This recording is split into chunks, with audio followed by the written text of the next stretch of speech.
আসসালামু আলাইকুম। নতুন একটি দিনে নতুন একটি ভিডিওতে আজকে আবারও সবাইকে ওয়েলকাম করছি। দেশ এবং দেশের বাইরে কাছে বা দূরে যেখান থেকে বসে আজকের এই ভিডিওটি দেখছেন, আশা করছি সবাই ভালো আছেন। আলহামদুলিল্লাহ, আমরা সবাই ভালো আছি। তো আজকের ভিডিওতে আমি আপনাদের সাথে কিছু কথা শেয়ার করব। তো কি কথা বলবো, কি আপনাদের সাথে শেয়ার করতে যাচ্ছি, পুরো ভিডিওটা দেখলে নিশ্চয়ই বুঝতে পারবেন। আশা করছি পুরো ভিডিও জুড়ে আমার সঙ্গেই থাকবেন। তো কথা শুরু করার আগে ভিডিও সম্পর্কে আপনাদের সাথে কিছু কথা বলে নিই। তো এই তো এখানে সকালে নাস্তা করছি। আপনাদের ভাইয়া একটু বাহিরে গিয়েছিল, তো সেখান থেকে পরোটা আর ডাল নিয়ে আসছে। তো পরোটার ডাল দিয়েই আজকে সকালের নাস্তাটা খেয়ে নিলাম। আর তারপর আপনাদের ভাইয়া অফিসে চলে গিয়েছে। তো আপনাদের ভাইয়া যখন বাহিরে গিয়েছিল তখন হালকা পাতলা কিছু বাজারও নিয়ে আসছে। তো সেগুলো আপনার সাথে পরে শেয়ার করছি। এর আগে খাওয়ার পরে আর কিছু থালাবাটি জমে গিয়েছিল। তো সেগুলোই আমি এখানে খুব ভালোভাবে পরিষ্কার করে নিচ্ছি। পরিষ্কার করে নিয়ে ধুয়ে তারপর সিঙ্কটাও খুব ভালোভাবে পরিষ্কার করে নেব। এরপরেই আপনাদের সাথে আমি শেয়ার করব।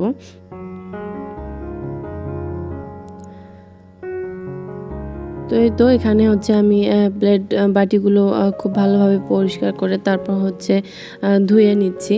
তো ভিডিওর এই পর্যায়ে বলে দিতে যাই, যে সকল আপু ভাইয়ারা ভালোবেসে আমার ভিডিওতে ক্লিক করেছেন, প্লিজ ছোট্ট একটা লাইক দিয়ে আমার পুরো ভিডিওটি কন্টিনিউ করার চেষ্টা করবেন। আর যে সকল আপু ভাইয়ারা আমার চ্যানেলে নতুন, যদি আমার ভিডিওর কোথাও কোনো অংশ একটু ভালো লেগে যায়, তাহলে প্লিজ আমার চ্যানেলটি সাবস্ক্রাইব করে আমার পাশেই থাকবেন। তো এই তো আপনাদের ভাইয়া একটা মুরগি নিয়ে এসেছিল। এটা আমরা তো লেয়ার মুরগি বলি, অনেকে হার্ড চিকেন বলেন বা লেয়ার বলেন, যেটাই বলেন। তো এটা যে লাল মুরগি, বড় মুরগিগুলো হয়, যে মুরগিগুলো ডিম দেয়, সেটাই যেগুলোর ডিম আমরা বলি ব্রয়লার ডিম। তো সেই মুরগিগুলো, এটা আসলে এই মুরগিগুলোই ডিম দেয়। তো যাই হোক, আর এখানে অল্প কিছু মাছ নিয়ে আসছিল। এখানে সরপুঁটি মাছ ছিল। তো এগুলো নিয়ে আসছিল। আর অফ ক্যামেরায় আমি মাছগুলো বেছে ধুয়ে নিয়েছি। আর সবগুলো মাছের পেটে কিন্তু ডিম ছিল। তো আপনারা তো এখানে দেখতে পেয়েছেন। তো মাছগুলো এরপর গুছিয়ে আমি ফ্রিজে রেখে দিয়েছি। আর এখানে মুরগিটাও আমি এখন কেটে নিব। তো মুরগিটা কাটতে গিয়ে দেখেন কি একটা অবস্থা, ভিতরে একটা ডিম আমি পুরাটাই নষ্ট করে ফেলেছি। আমি মানে খুব ভালোভাবে কাটতে পারিনি আর কি। তো যাই হোক, এরপর পুরো মুরগিটা আমি কেটে নিয়েছি। আর এখানে এই তো ডিমও ছিল 3টা, ওই 3টে ডিম আর ভেঙে যায়নি। তো এরপর রান্নাবান্না করব। আজকে যে মাছ নিয়ে আসছিল, মাছ দিয়ে পটল দিয়ে, আলু দিয়ে, বেগুন দিয়ে একটা তরকারি রান্না করব। আর ভাজি করব, করলা ভাজি। তো এই তো সব কিছু এখানে আমি কেটে ধুয়ে তারপর রেডি করে নিয়েছি। আর করলা এভাবে কেটে তারপর আমরা এভাবে করে করলার মধ্যে যে তিতা একটা রস থাকে, সেটা আমরা বের করে ফেলি। তারপর আলু দিয়ে ভাজি করি। তো অনেকেই দেখি যে তারা এভাবে করে না, ওরা রান্নাটাই করে ফেলে, মানে কেটে রান্না করে ফেলে। তো আমরা আবার এভাবে করে, এই যে দেখেন যে তেতো ভাব আছে, মানে এভাবে করে পানিটা ফেলে দিলে তেতোটা একটু কম লাগে। তো এভাবে করেই আমি তারপর ফেলে দিয়ে তারপর ধুয়ে পরিষ্কার করে নিয়েছি। আর এখন রান্না করব।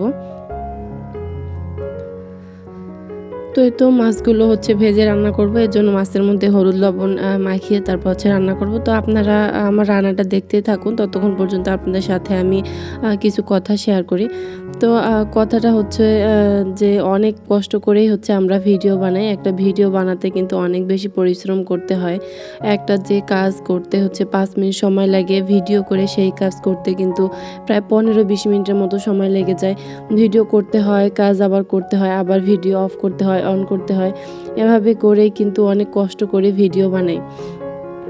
ভিডিও বানানোর পরে, ভিডিও আপলোড করার পরে যদি সেই ভিডিওতে কোনো ভিউ না থাকে, তাহলে কি পরিমাণ কষ্ট লাগে আর কতটা মন খারাপ হয়, সেটা তো যারা আমরা ভিডিও বানাই তারা নিশ্চয় জানি।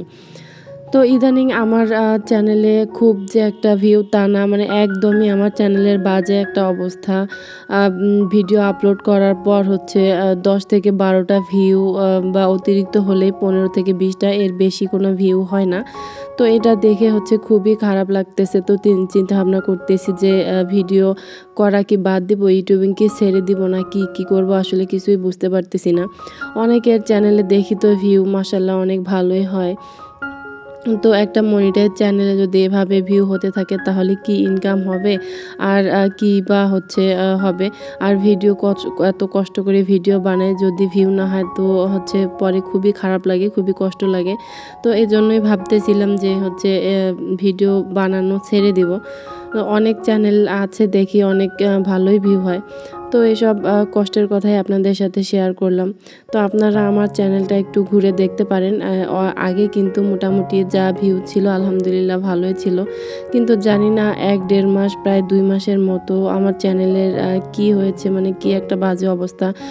ইমপ্রেশনও কমে গিয়েছে, সব কিছুই কম, ভিউও কমে গিয়েছে। এত কম ভিউ হলে একজন ইউটিউবারের কতটা কষ্ট হয় বা হতে পারে আপনারা নিশ্চয়ই বুঝতে পারছেন। তো এজন্যই হচ্ছে মনটা এখন খুবই খারাপ। মানে কি করব কিছুই ভেবে উঠতে পারছি না।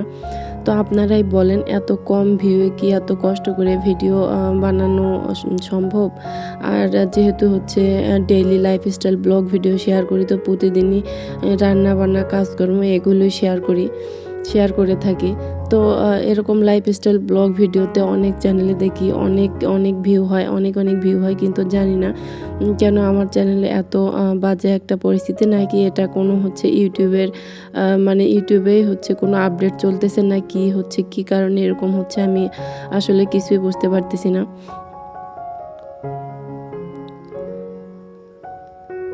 তো আপনাদের কার চ্যানেলে এরকম হচ্ছে? যদি কারো চ্যানেলে এরকম হয় তাহলে প্লিজ জানাবেন।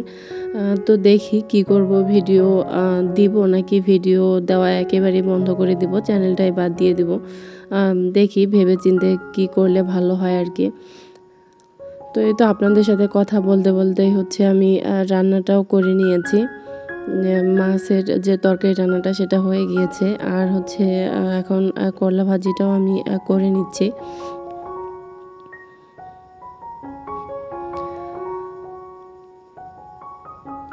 তো একজন ইউটিউবার কিন্তু অনেক কষ্ট করে ভিডিও বানায়, আর যতটা সম্ভব ভিডিও কোয়ালিটি ভালো করার জন্য চেষ্টা করে। তারপরও যদি এরকম হয় তাহলে তো কিছু আর করার থাকে না, তাই না? তাহলে ইউটিউব ছেড়েই দিতে হবে, ইউটিউব থেকে বিদায় নিতে হবে, কিছু তো আর করার নেই।